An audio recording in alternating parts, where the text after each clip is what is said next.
C'est ton gars Vantard qui revient une fois de plus again and again te balancer cette dose, ce nectar survitaminé. Va chercher ton bavoir, mets-le bien en place car tu sais que tellement c'est bon, onctueux, délicieux, tu vas t'en foutre partout et tu vas dégueulasser ton tricot tout neuf. Donc aujourd'hui même, nous sommes mercredi 17 septembre 2014. Et Vantard vient t'apporter cette putain de dose d'exclusivité.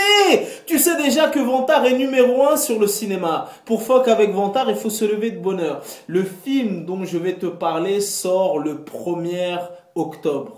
Moi, je t'en parle aujourd'hui même, le 17 septembre 2014, car j'ai eu la chance et l'opportunité d'assister à la putain d'avant-première qui s'est tenue sur les Champs-Élysées même. Donc le film dont je vais te parler maintenant s'appelle Horns. C'est la dernière réalisation de Alexandre Aja et Vantard est un très très grand fan de Alexandre Aja.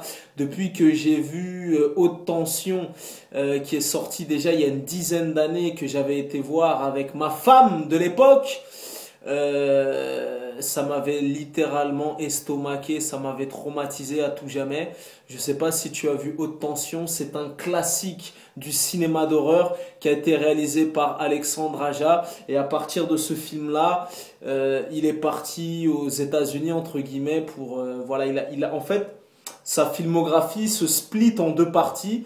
Donc dans un premier temps, il a réalisé des films en France jusqu'à Haute Tension. Et à partir de Haute Tension, il a réalisé des films aux États-Unis. Et c'est un parcours sans faute. Pour l'instant, il a à son actif et à sa filmographie donc Haute Tension. Ensuite, aux États-Unis, il a fait La Colline à des yeux. Il a fait Mirrors. Il a fait Piranha 3D. Attends. Haute Tension. Attends.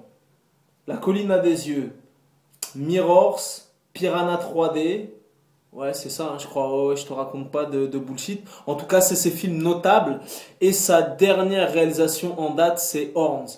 Donc, pour moi, c'est un réalisateur qui fait le taf. Pour moi, c'est un réalisateur qui fait le job. Et en général, si tu as vu sa filmographie, si tu connais un petit peu son œuvre, il a rarement déçu. Donc, Alexandre Aja est un acteur, producteur, scénariste et réalisateur. Tu vois, il a plusieurs skills. Il a plusieurs il a plusieurs arcs à ses flèches. Il a plusieurs flèches à son arc.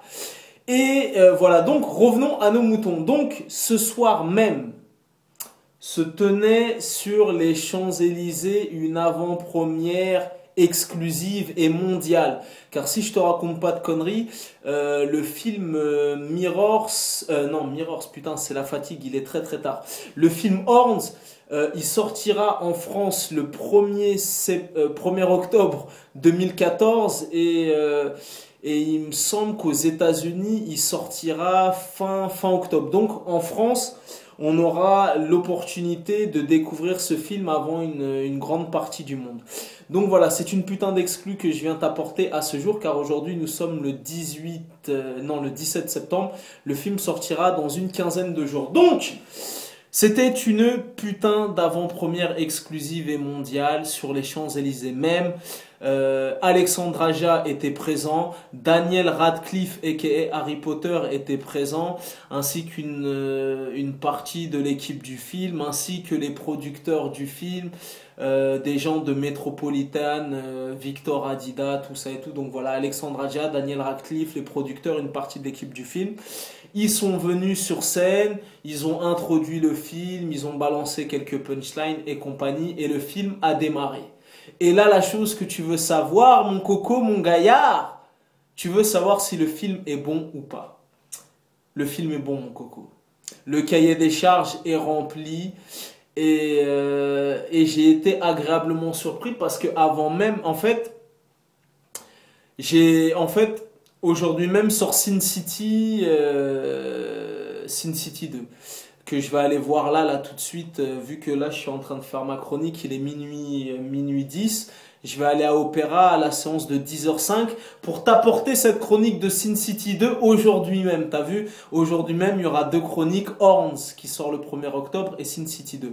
Donc je vais sur l'application de Gaumont et là je vois qu'il y a une putain d'avant-première au Gaumont, je sais plus si c'est Ambassade ou Marignan sur les Champs-Élysées, de Horns, le dernier film d'Alexandre Aja. Donc j'en avais pas entendu parler, je n'avais pas vu la bande-annonce, je savais même pas qu'Alexandre Aja allait réaliser ce film. Moi j'étais encore dans la vibe de Alexandre Aja qui allait réaliser le film Cobra qui était en projet, tout ça et tout. D'ailleurs j'avais même été au Festival de Cannes il y a 1 an ou 2, il y avait déjà des affiches teaser de ce fameux film Cobra qui devait arriver.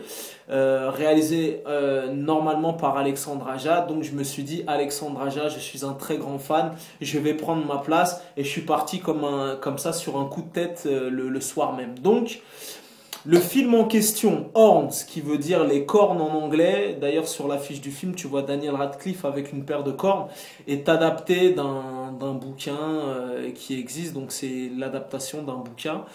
Et à l'arrivée, le cahier des charges est rempli, tu vois ce que je veux dire? Vraiment, c'est un bon film, c'est un film de bonne facture, les effets spéciaux sont réussis, la bande son, le score est soigné, Daniel Radcliffe, moi je suis pas un fanatique des Harry Potter, mais je l'ai quand même vu de ci de là dans quelques films.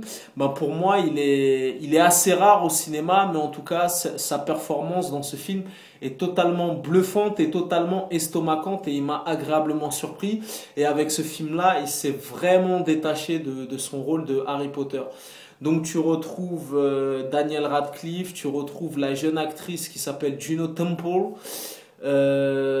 Voilà. Et voilà, le film est vraiment réussi. Donc, je vais te faire le pitch. Daniel Radcliffe est éperdument amoureux de Juno Temple. Donc, ils vivent une romance à l'eau de rose, ils vivent d'amour et d'eau fraîche. Sa girlfriend, qui est interprétée par Juno Temple, va être sauvagement assassinée. Donc dans un premier temps, Daniel Radcliffe va être accusé à tort, t'as vu, tout se retourne contre lui et il va être le suspect idéal, mais ce n'est pas lui qui a tué sa bien-aimée, sa dulcinée. Il va être frappé d'un espèce de sort et il y a les deux cornes. Il y a 2 cornes qui vont lui pousser sur le crâne, comme tu peux le constater sur l'affiche. Et avec ces 2 cornes, il a un espèce de don, un espèce de pouvoir. Il peut sonder l'âme des gens et découvrir leurs secrets et leur ordonner de faire des choses insensées et compagnie. Donc vu que la police est impuissante face à cet assassinat et que tout se retourne contre lui, et fait de lui le suspect idéal, il va partir de son côté et il va mener l'enquête en solo, tu vois ce que je veux dire? Donc il va retourner la ville de fond en comble pour dénicher et trouver ce fameux tueur. Et plus le film va avancer et plus le film, plus l'étau va se resserrer et je peux te dire que le film va te tenir en haleine jusqu'à la dernière seconde jusqu'au dénouement final, à l'épilogue de fin de ce film. Donc, le film est super trash, le film est politiquement incorrect, il y a des trucs super gore que tu retrouves dans la filmographie d'Alexandre Aja. Bien évidemment, tu retrouves des scènes de sexe. Donc voilà, c'est trash, c'est politiquement incorrect, il y a de l'humour noir et le film te tient vraiment en haleine. Les effets spéciaux sont très très réussis. Voilà, Daniel Radcliffe, vraiment il livre une performance estomacante, vraiment moi il m'a bluffé. Et voilà, et le film te tient en haleine jusqu'à la dernière seconde. Donc ça t'envoie sur des fausses pistes. Tu te dis, ah mais c'est peut-être lui qui l'a tué, ah mais c'est peut-être lui qui l'a tué, tu vois. Et le film te tient en haleine jusqu'à la dernière seconde. Donc pour moi, l'essai est réussi. Voilà, il continue dans sa ligne directrice. Pour moi, pour l'instant, sa filmographie à partir de Haute Tension, j'ai pas vu les films qu'il a fait avant. Il me semble que c'est lui qui avait fait Entre Chien et Loup avec Richard Berry et Saïd Tagmaoui. Il a fait quelques films avant Haute Tension, je ne les ai pas vus. Mais en tout cas, depuis Haute Tension jusqu'à ce dernier film, Horns, pour moi, c'est une filmographie sans faute. À chaque fois, il fait le taf. Les films t'apportent cette dose d'adrénaline, de sensations fortes et de sueur froide. Et pour moi, il a fait le job, il a fait le taf, le cahier des charges est rempli. Donc, si tu veux te faire une petite frayeur, c'est un film à aller voir entre potes, c'est un film à aller voir avec ta girlfriend, voilà. Donc, si je devais donner 2 points négatifs, le film souffre de quelques petites longueurs, tu vois, le film souffre de quelques petites longueurs.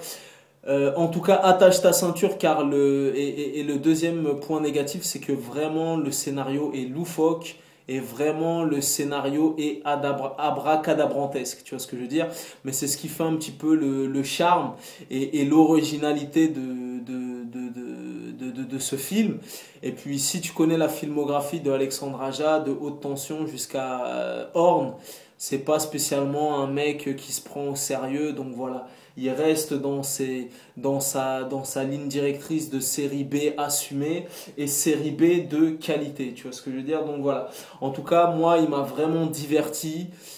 C'est un bon divertissement. Je t'ai dit, tu auras ta dose d'adrénaline, tu auras ta dose de sueur froide, tu auras ta dose de gore, tu auras ta dose de sexe. Et le film te tiendra en haleine jusqu'à la dernière seconde. Tu vois? Et au-delà même du film trash, du film gore. Il y a le fil rouge de ce film, c'est une très belle histoire d'amour entre Juno Temple et Daniel Radcliffe. Et petit à petit, tu vois, je t'ai dit, le scénario est très astucieux.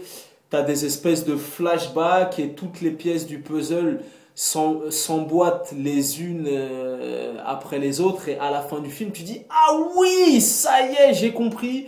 Je sais qui est le tueur et compagnie, mais en tout cas, le film te tiendra en haleine jusqu'à la dernière seconde. Donc voilà, je te l'ai dit, de temps à autre, il faut être chauvin, ça vient de chez nous. Alexandre Aja, c'est un Français. Il a réussi en France et aux États-Unis. Il faut soutenir le cinéma français, même si c'est un film américain, ça vient de chez nous. Il faut être chauvin. Donc moi, pour moi, le film remplit le cahier des charges. C'est un bon divertissement. T'as vu, il y a pas longtemps, il y a Catacombe qui est sorti, qui était littéralement dégueulasse. Donc voilà, là, le film Horns, le film Horns, c'est pas vraiment un film d'horreur, c'est plus un film c'est entre l'histoire d'amour, la comédie noire, le thriller et le film fantastique, tu vois, ça regroupe vraiment tous ces genres de films et à l'arrivée, vraiment, ça donne un film sympatoche que je te recommande. Donc tu connais ce dicton légendaire, les goûts et les couleurs, ça ne se discute pas, si tu as la vie de vantard, c'est toujours le bon. Donc dans sa globalité, ça donne un bon film, un film correct, un film de bonne facture que je vous recommande. Donc voilà. Âme sensible, s'abstenir, il y a quand même deux trois scènes un petit peu trash. Après, voilà, je t'ai dit, il y a de l'humour, il y a du suspense, une belle bande originale. Tu verras, les morceaux sont choisis avec soin. Et Daniel Radcliffe a vraiment fait une perf aux antipodes de ce qu'il jouait dans Harry Potter. Donc voilà. Tu connais ce dicton légendaire, les goûts et les couleurs, ça ne se discute pas. Si tu as la vie de vantard, c'est toujours le bon. Donc là, il est minuit 20. Moi, je vais me coucher parce que dès demain matin, 10h05, Gaumont Pera, Sin City, volume 2. Et j'espère que tu apprécies cette chronique à sa juste valeur, car le film dont je viens de te parler là pendant 13 minutes sortira le 1er octobre. C'est une putain d'exclus à laquelle tu viens d'assister. Peace and love.